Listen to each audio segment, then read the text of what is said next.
Hello, my 420 Spot family, hope everyone is doing great today. In the news today, April 4, 2022. Top things to know. The House of Representatives voted to federally legalize marijuana. The bill now heads to the Senate, where Majority Leader Chuck Schumer, DNY, will soon file his cannabis bill. White House Press Secretary Jen Psaki said President Joe Biden agrees with most Democratic lawmakers that our current marijuana laws are not working, but declined to specify if he supports the House's legalization bill hours earlier.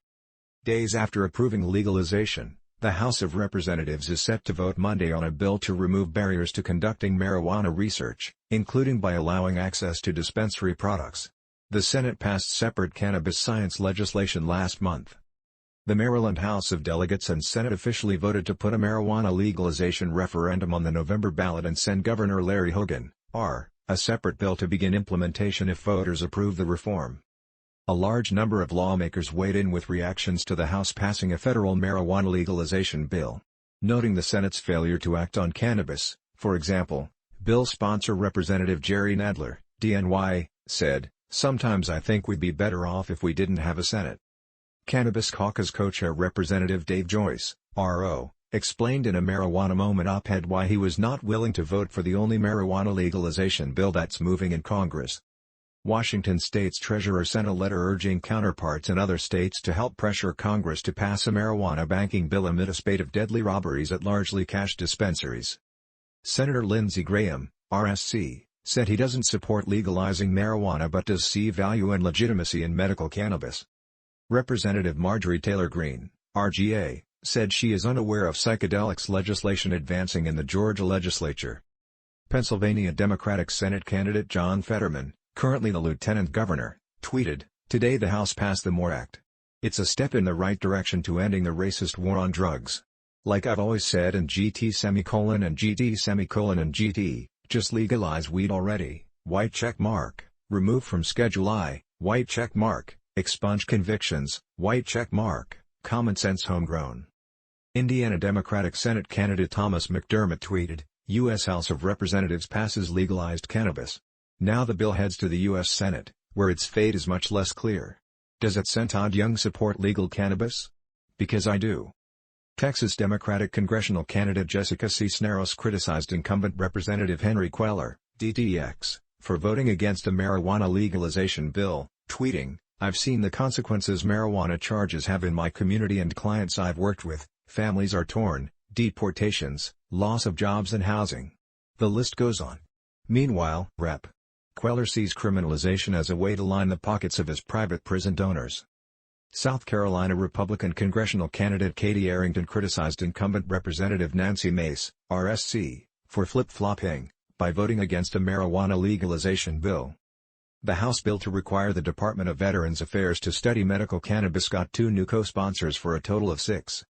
Utah Governor Spencer Cox, R., signed legislation on employment protections for medical cannabis patients and added acute pain as a qualifying condition.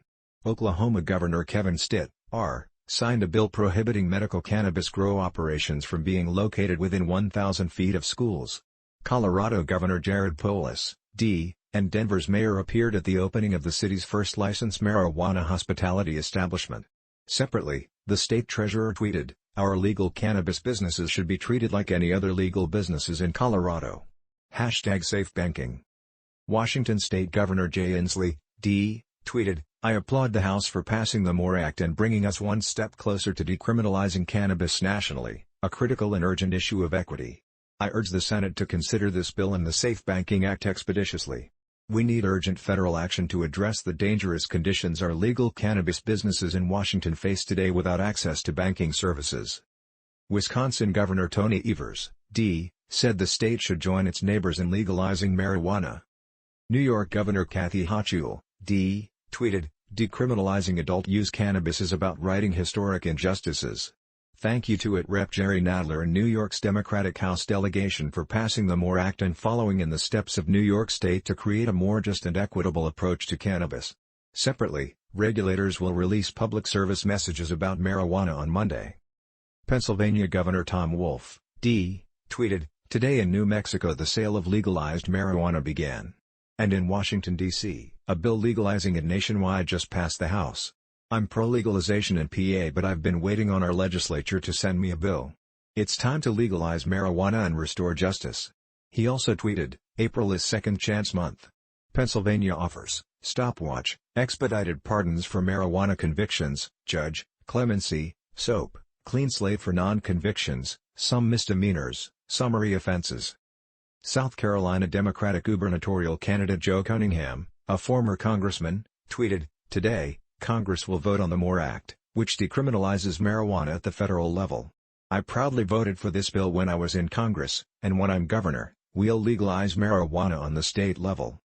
Connecticut's Attorney General approved regulators' proposal on allowable amounts of mold and yeast in marijuana, with the issue set to go before the Legislative Regulation Review Committee on Wednesday. Michigan's Attorney General spoke at the Hash Bash event. The Washington, D.C. Council chairman tweeted about his legislation to allow medical cannabis patients to self-certify without a doctor's recommendation. New Jersey's top marijuana regulator disputed the idea that there has been a delay in launching recreational marijuana sales, saying that other states have rushed and seen supply issues. An Arizona Court of Appeals reversed a decision to put a medical cannabis patient on a list of child neglectors and abusers because she used marijuana during pregnancy. Oregon regulators are accepting public comments on revised proposed psilocybin services rules. Vermont regulators began accepting applications for marijuana Tier 1 cultivators, testing laboratories, and integrated licenses and will meet on Monday to adopt additional rules.